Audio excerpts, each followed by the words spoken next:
The Near-Futurist, a podcast with Guy Clapperton.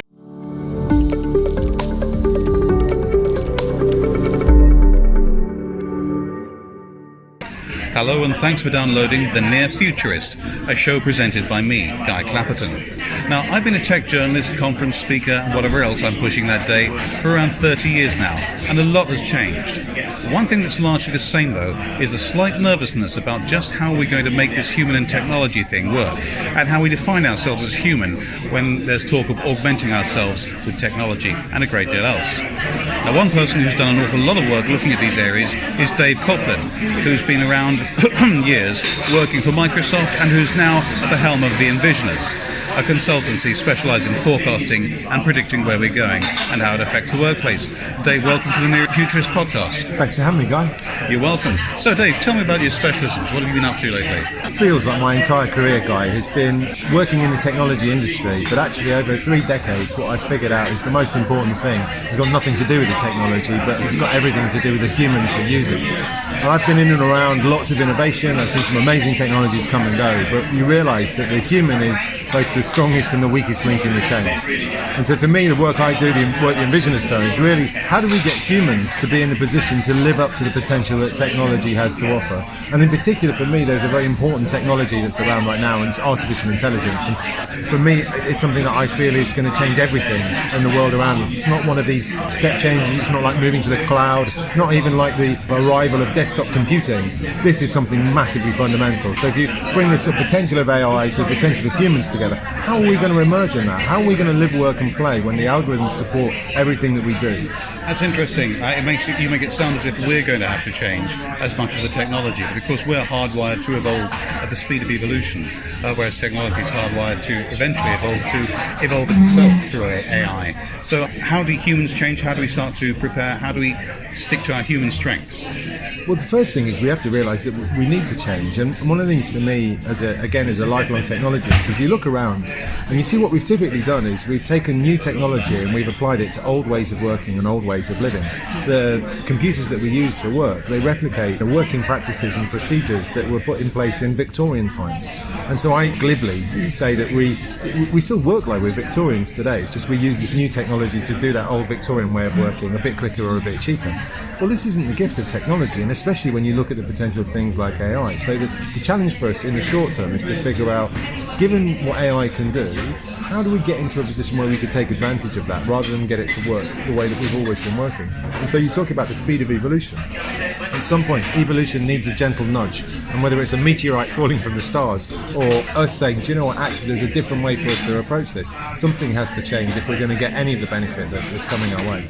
Okay, now I know you do a lot of work with young people, a lot of work with, you have a stage show presented around the country. Perhaps you could tell us a bit about that, but also about the changes that are coming into play for young people and what they're changing, the way they are doing things at the moment. Yeah, so I found this really interesting thing emerge in my life. I'm a parent, I've got a 12-year-old son, and my day job is I spend my time working with big organisations, looking at the future and mapping out how they are going to change how they work and the products and the services that they offer. And so I do that a day, and then I come home at night and I talk to my son, and I'd realise that the skills that we are giving my son today are not going to be skills that are going to be fit for purpose for the world of work or even the society that he is going to inherit.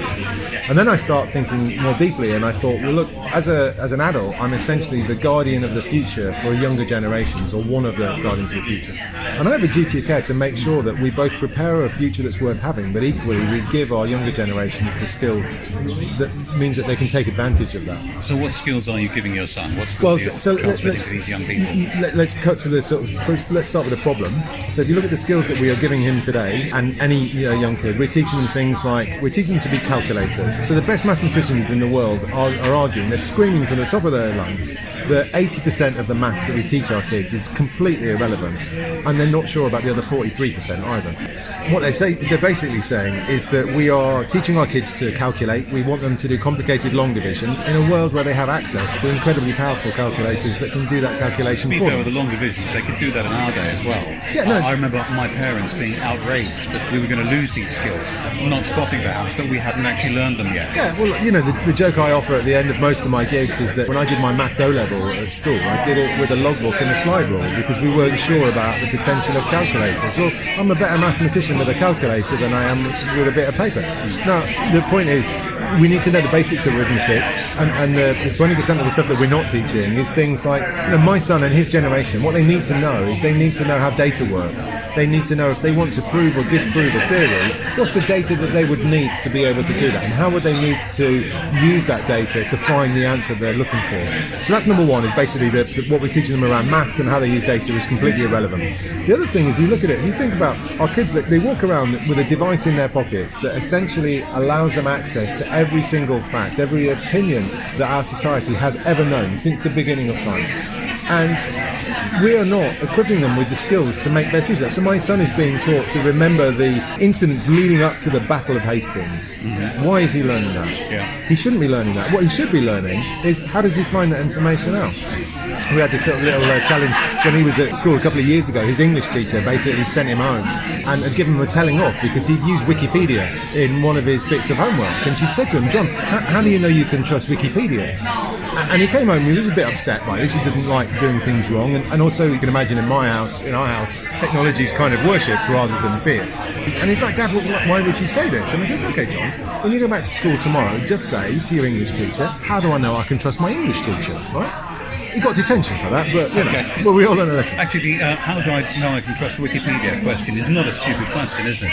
There's a lot of fake news out there, stuff like that. So maybe these are the skills that we need to be taught. And that's the point, is don't teach our kids that they can't use the internet. Teach them how to use the internet. Teach them that, yes, it's lovely that you share videos of cats doing silly things, but actually, if we give you the right skills on the basis of this information and the power that you have at your fingertips, imagine the world that you could build. Imagine the problems that you could solve if we, as the people who have the duty of care to give you the right skills, could put you in the right place.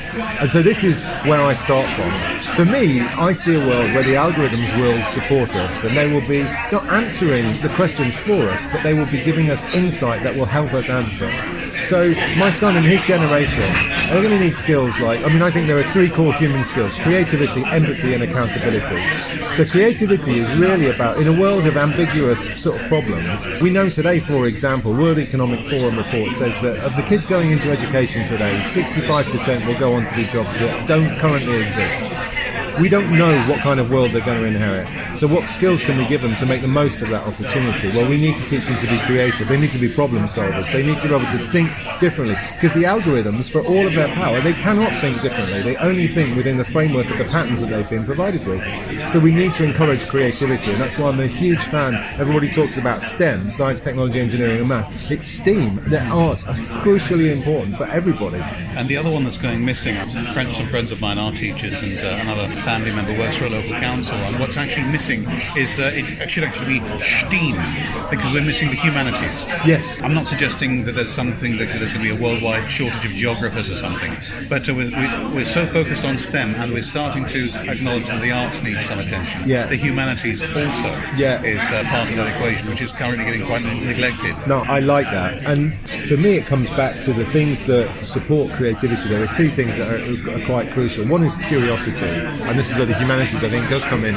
We need to be curious about the worlds around us. We need to make sure that our younger generations are curious around the world. Because when you're curious, you start to ask the right kind of questions, and you start to think about what makes things work. How could we make this better? So being curious is a really important skill attribute for us to encourage people to adopt. And the other one I'm really trying to push is boredom, and the value of boredom. We, even as adults, are losing touch with what it means to be bored, because we don't allow ourselves to be bored anymore, or rarely, because we will fill that time with watching another episode on Netflix or catching up on social media. Or the podcast. You can always listen to the podcast. Well, the beautiful thing about podcasts is you can do two things at once, so they allow you to work in different ways. But the point about boredom is we are at our most creative when we are bored, because it's almost like a force of necessity, right? We have to do something creative. And so one of the things I'm encouraging younger generations to do is they need to find some time when they can be bored. So look, that's creativity.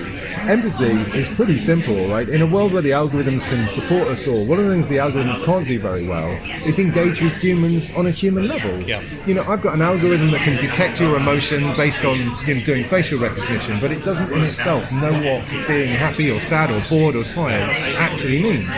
So we will, for the considerable time to come, or sort of the time being, need humans who can engage with other humans. And so we need to be able to be mindful about what makes other people tick, what are the skills that they're going to need. And then finally is accountability, and this is one of the most crucial things, I think, and it's something that is the antidote to what people expect to happen when machines finally rise up. And accountability is simply, just because the algorithm says this is the answer, it doesn't make it the answer. Every algorithm works on the same principle, which is I'm going to give you the most likely answer in the least amount of time. It's a probability. And we humans, we owe it to ourselves to take that as what it is. It's a probability. We need to combine the best of the algorithm with the best of our human intuition to come up with the right result. So those are the three skills that I think that our younger generations are going to need to be successful. They're also the same skills, by the way, that we're all going to need if we're going to continue. I was just going to come on to our generation, because of course the younger generation will be in work before you know it, but actually we're there already, and the skill sets we need are changing beyond recognition. When you're in companies, what do you typically tell them? What are people not doing that they need to do just to be ready for the present, not necessarily the future? There's a number of things. One of the things at an organisational level I focus on is we have grown up to be fixated by efficiency. We are taught by economics since the Industrial Revolution that to be truly productive is to make more in less time. And so that over a couple of 100 years has put all of the focus of work on the process of work. How do we make the process by which we make the widget better, more faster, cheaper, We never stop and say, do I actually need to make that widget? Or is the widget actually being used for what it's supposed to be used? Or is there a different kind of widget?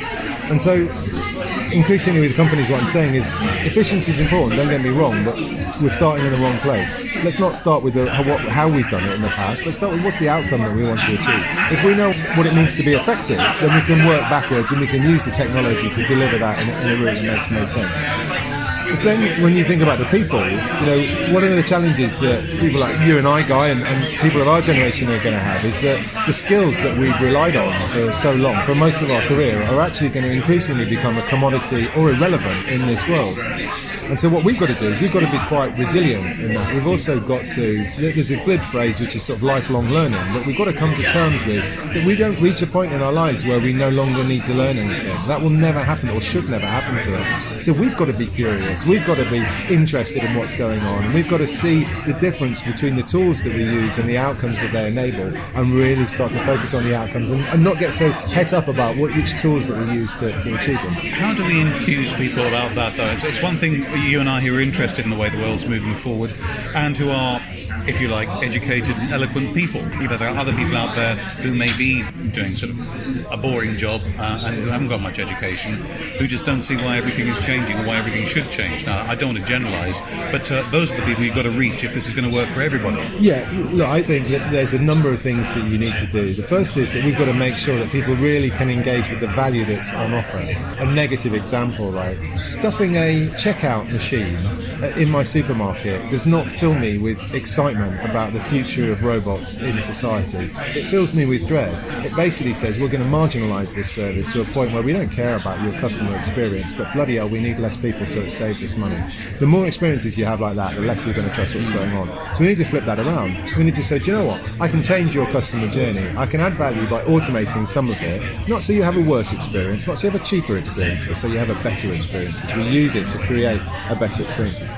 The second part of this is the opportunity that we're seeing today with AI is especially for the people who are doing the robotic parts of work. It's to take the robot out of the human, not to replace the human though, to enable the human to do the things that the robots can't do. And this will be the key challenge that most businesses face, is we'll be able to save them lots of money, But if they choose to bank that saving, if they choose to bank that saving by saying, actually, do you know what, there's a whole bunch of people in the workforce I no longer need, I think it's a really short-term view of what's going to happen, and I think it's really dangerous. I think organisations will, probably not be in business 5 years from now if that's the route they take. Secondly, they're going to put the economy in a lot of peril as a result of doing that. So what we need organisations to do is be a lot more thoughtful about, yes, I've made a saving, where do I reinvest some of that saving to reskill people or to create more value for our customers? And that's really what we've got to do if we're going to win the hearts and minds back of the people that we're trying to reach. I accept everything you've said in principle. I think that's exactly where we should be going. I'm aware you're also a non-executive on a number of boards of private businesses. So you've got shareholders breathing down your neck. They want more profit on their bottom line. How does that argument go when you're talking to them? It's tricky, but it's pragmatic. And the thing that we can show is, so one of my board is a hospitality business, and there is a direct correlation between the quality of service you receive and your spend, so how much you'll spend in the outlet, and also your likelihood to return. So yes, I can say, look, I can save some money over here by doing anything from automating the dispensing of drinks or food through to predicting the labour schedules that we'll require for the coming week. But if you mess with the service, so if I can take out one of the things that we focused on, which lots of people are doing now as well, point in the meal is really sort of inefficient, where you're asking for the bill and, first of all you have to catch the attention of the waiter, and then they come over and then they need the card machine, so they're sort of disappearing backwards and forth, and then finally you pay and you can leave. Well, what if you just pay your bill on your phone? So you pick up your phone, I know my table number, I enter tip and my thing, and I'm out the door. When you do that, and you do that a few times, it's a bit like contactless. The first time it feels a bit weird. Second time it's I quite like this. Third time, like everywhere I go now, if I can't pay, I'm not going there.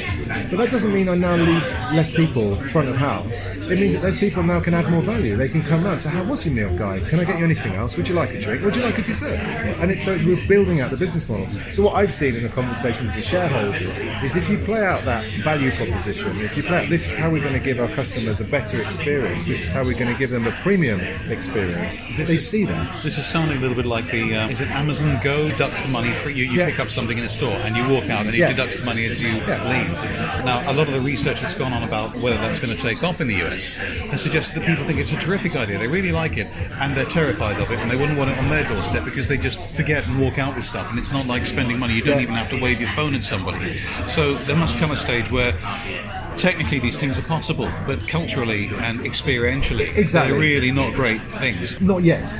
And maybe not ever, but we should be asking the question. So one of the conversations, again, sticking hospitality, is if I could replace the barman or bar lady with a robot that dispenses drinks, is that a good thing? Now, I'm not for a minute saying it's a good or a bad thing. I'm saying that we will soon have the possibility to do that. What we should then have a conversation is, what do we lose in the experience if we do that? What's the value of that? When you take someone out of the checkout in a supermarket and replace them with a box that works 50% of the time, sorry, that's a bit of a load. When you take someone out of the it's an checkout, exaggeration, we get that. Yeah, okay, 75% of the time.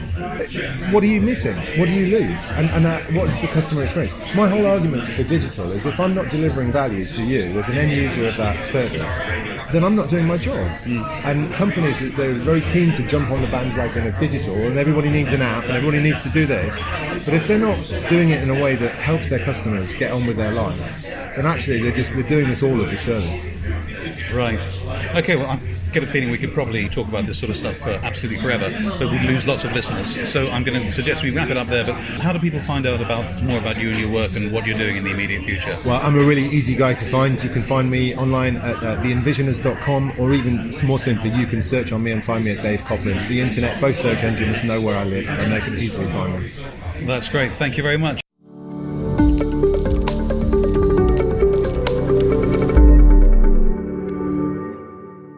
And many thanks again to Dave Coplin, and of course thanks to all of you for listening. That was the Near-Futurist podcast with me, Guy Clapperton. Do have a look at my website at nearfuturist.net, after you've looked up Dave's website, of course, where you'll find more episodes and information on what we're about. You'll also find my speaker showreel. If you'd like to book me as a speaker or moderator of your technology event, do have a look and then get in touch with my agent, Zipporah Wright. That's Zipporah, Zipporah at jillybushel.com, Jilly with an IE. All of the details are, of course, on the site. The next episode of the Near Futurist podcast will go live on the 23rd of November. My name's Guy Clapperton. Thank you. See you then.